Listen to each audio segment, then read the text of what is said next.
Welcome to our channel. Today we how to transfer your networking follow-ups using Gmail templates. Complete guide step by step clearly. Start by logging into your Gmail account. In the upper right corner, locate and click on the gear icon for settings.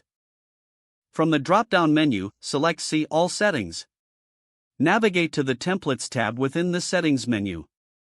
Under the Templates section, find the option for Enable Templates and check the box.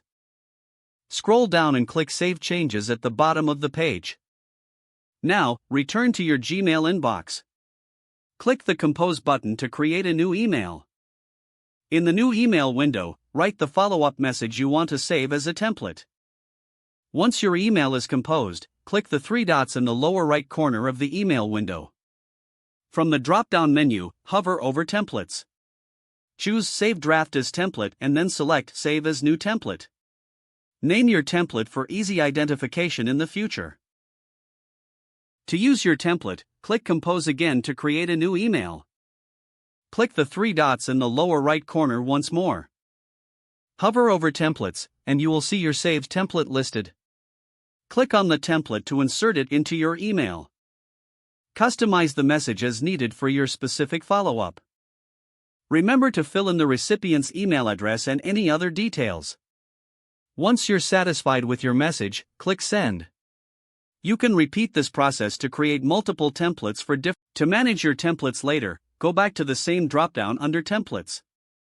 You can edit or delete templates as necessary to keep your follow-ups organized. Using templates will save you time and ensure consistency in your networking follow-ups. Now, you are ready to efficiently handle your networking follow-ups with Gmail templates. If the page does not load, refresh the browser or try again in a private or incognito window.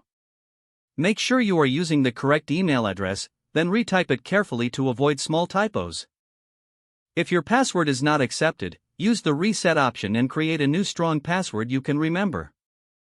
Check your spam folder for verification or security emails, then complete any requested confirmation steps.